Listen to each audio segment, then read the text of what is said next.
नमस्कार, सीएमडीसी आवाज पर आप सभी का स्वागत है। मैं हूं हर्षदा सावंत और आप देख रहे हैं आपका पसंदीदा स्टार्टअप शो आवाज एंटरप्रेन्योर, जहां हम बात करते हैं भारतीय स्टार्टअप इकोसिस्टम के ट्रेंड्स, बड़े मुद्दे और साथ ही नए आइडियाज की। शौकिया तौर पर सोशल मीडिया पर कंटेंट को एक सक्सेसफुल बिजनेस का रूप लेने में आजकल ज्यादा समय नहीं लगता और एक बहुत ही छोटे स्केल पर शुरू करने वालों को भी कई सारे लाखों की तादाद में दरअसल व्यूज मिल जाते हैं और करोड़ों के सब्सक्राइबर्स होते हैं।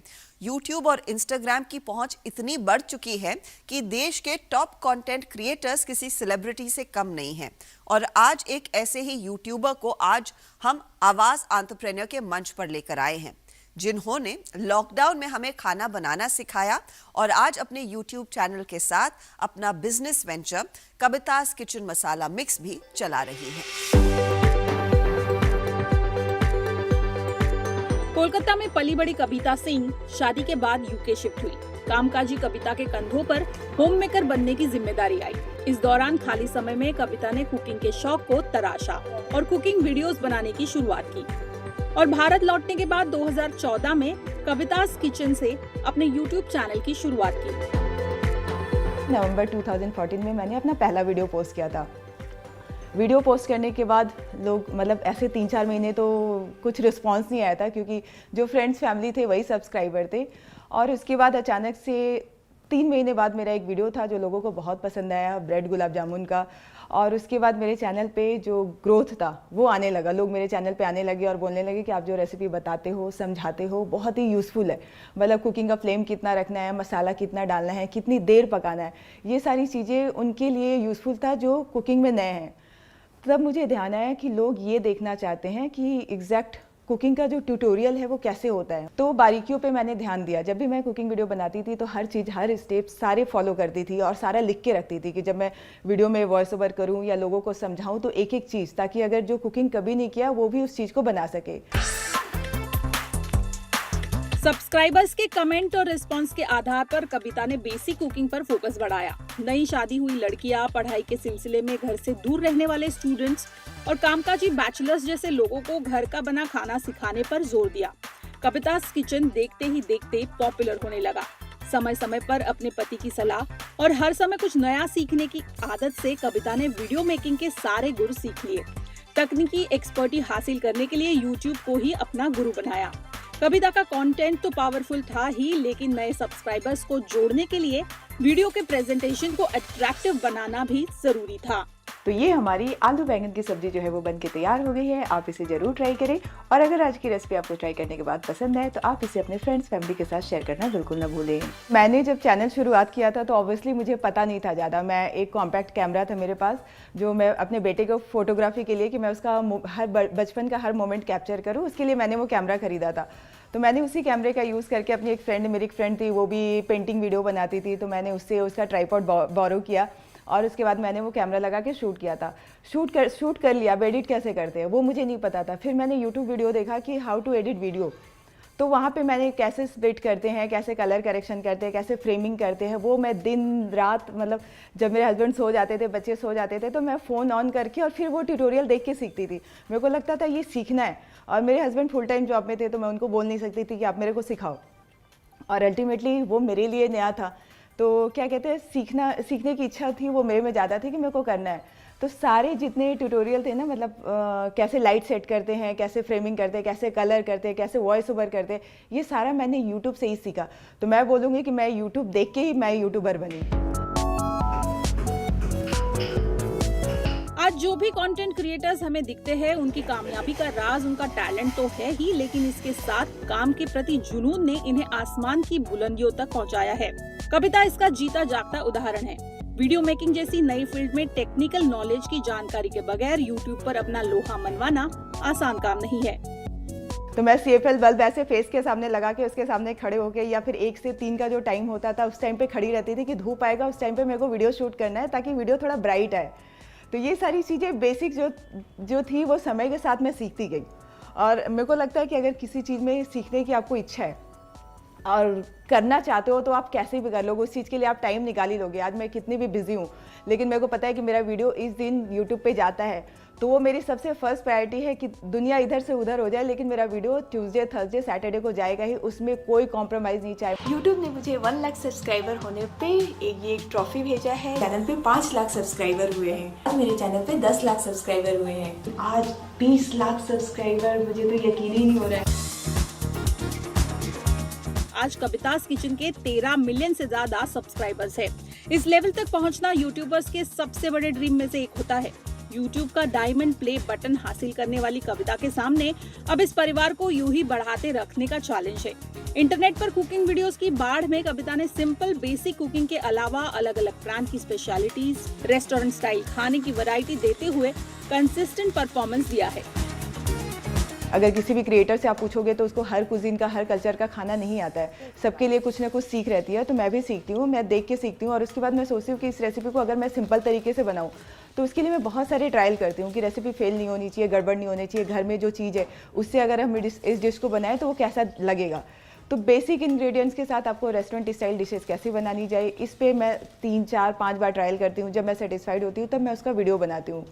जब हम कंटेंट बनाते हैं तो इस बात का ध्यान रखना चाहिए कि आपका कंटेंट जो है वो अलग अलग, अगर सिमिलर कंटेंट आप पोस्ट करेंगे तो लोगों को मज़ा नहीं आएगा। तो एक लेवल के बाद आपको कंटेंट डाइवर्सिफाइड करना पड़ेगा। आप अलग अलग रेसिपी पोस्ट करो, कभी मैं नॉर्थ की, कभी साउथ की, तो वो होता है कि वैरायटी अगर आप पोस्ट करोगे तो लोगों को लगेगा कि हाँ, एक रेस्टोरेंट में जब हम खाना खाने जाते हैं तो ये सोच के नहीं जाते कि हमको सिर्फ वहाँ पे चावल दाल या बिरयानी ही खाना है। अगर हमको स्टार्टर खाना है तो वो भी वहाँ पे अवेलेबल होना चाहिए, अगर हमको डेजर्ट खाना है तो वो भी अवेलेबल होना चाहिए। तो हमारा जो चैनल है वो एक रेस्टोरेंट जैसा ही रहता है, या एकेडमी मान लीजिए, जहाँ पे आपको सारी वैरायटी होनी चाहिए।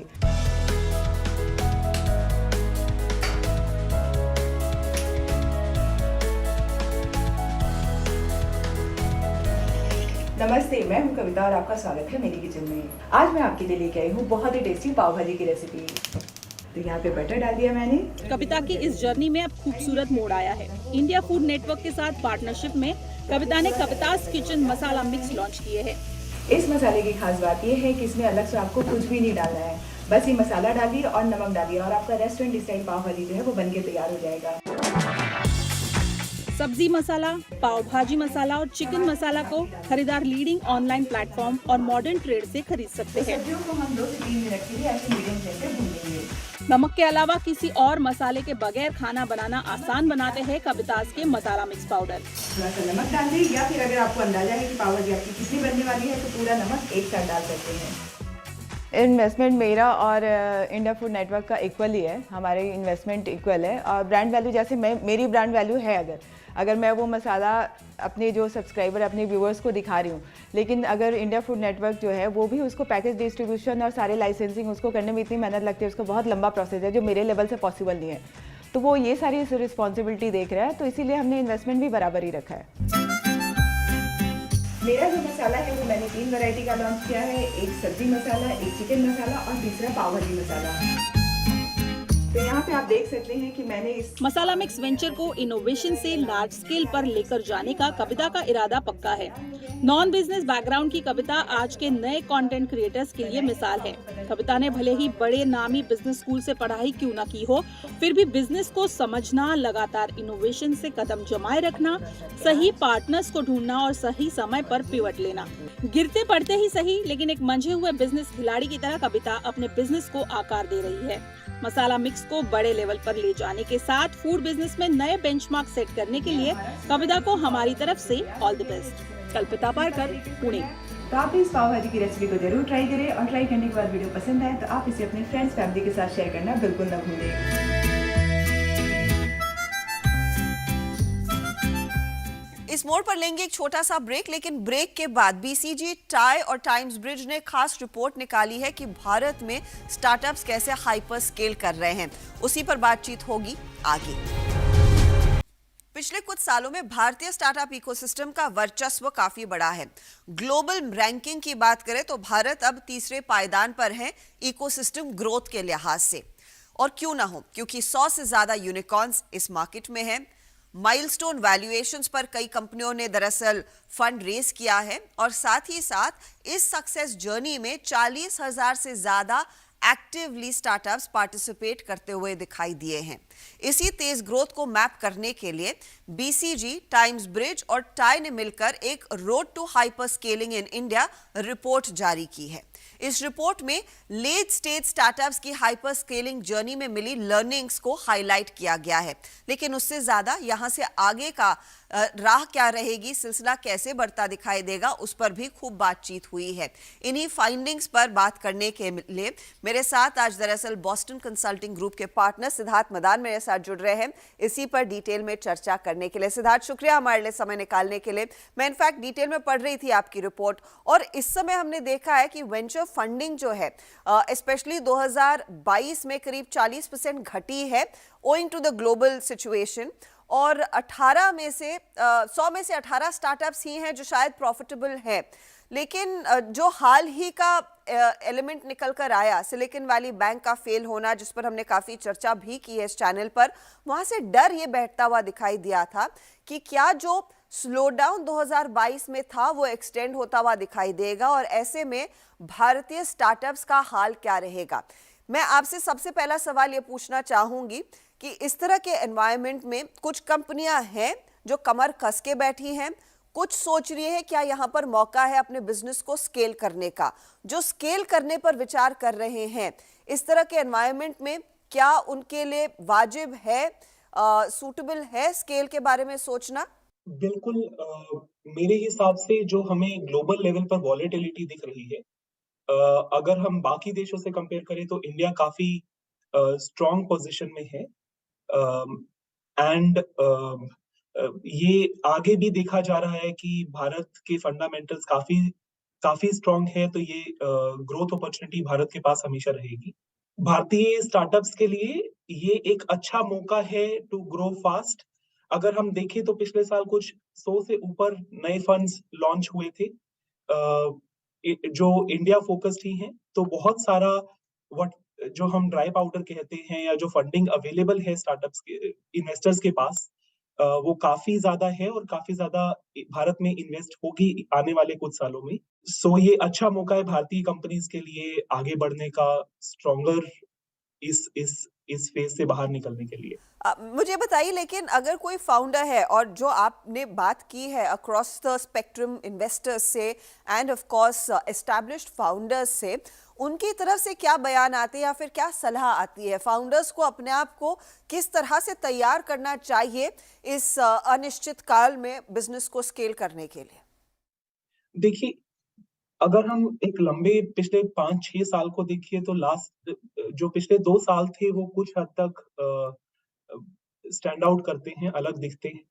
पर अगर हम आज जहाँ खड़े हैं, ऐसा नहीं है कि फंडिंग नहीं हो रही है, ग्रोथ अभी भी हो रही है, फंडिंग भी अभी भी मिल रही है कंपनीज को। तो फाउंडर्स और इन्वेस्टर्स एक कॉशियस अप्रोच लेना चाह रहे हैं, बट वैल्यूएशन होते रहेंगे, फंडिंग होती रहेगी। इन्वेस्टर्स सिर्फ एक सही वैल्यूएशन और सही टाइमिंग का इंतजार कर रहे हैं। जो कंपनियां कमर कस के तैयार बैठी हैं इस फेज के लिए, जो मुनाफे और ग्रोथ को एक दो अलग अलग पहलू ना समझ के दोनों को साथ में लेके चलना जानती है, उस तरह की कंपनियां ना सिर्फ फंडिंग रेज कर पाएंगी, वो ग्रो करती रहेंगी। एंड स्पेशली जो कैटेगरी लीडर होते हैं किसी भी सेगमेंट में, जो लीडिंग कंपनीज हैं, वो काफी स्ट्रॉन्ग बाहर निकलेंगी इस पूरे फेज से। अच्छा सिद्धार्थ, आपकी रिपोर्ट में आपने इनफैक्ट कई कंपनियों को क्लोजली स्टडी किया, जिसमें मीशो है, पॉलिसी बाजार है, एंड ये सारी काफ़ी अव्वल दर्जे की कंपनी है, अच्छा खासा स्केल इन्होंने हासिल कर लिया है। जब आपने इनके बिजनेस मॉडल्स को एनालाइज किया, की लर्निंग्स क्या निकल कर आ सकती हैं यहाँ से आगे, शायद किसी और स्टार्टअप को इन्हें एम्यूलेट करने के लिए, उनसे कुछ सीखने के लिए? बिल्कुल। सो हमने 20 से भी ज्यादा कंपनीज को स्टडी किया, काफी सारे इन्वेस्टर्स और एस्टैब्लिश्ड फाउंडर्स, जैसे आपने कहा, से बात की।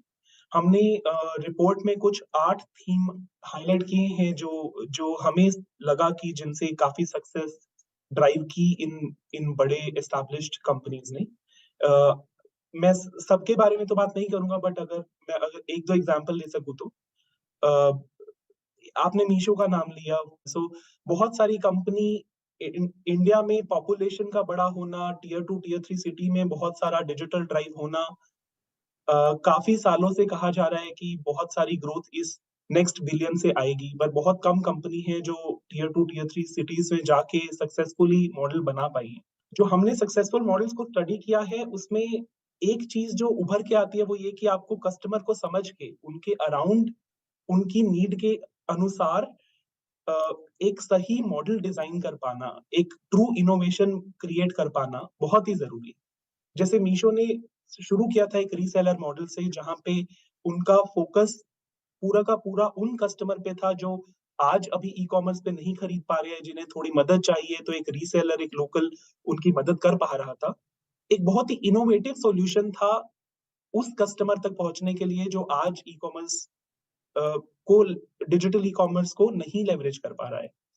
तो वहां से शुरू करके आज मीशो मार्केट प्लेस मॉडल पे भी जा रहा है। वही कस्टमर्स जो पहले नहीं थे इतने डिजिटल सेवी, आज ऑनलाइन जाके खुद शॉपिंग कर पा रहे हैं।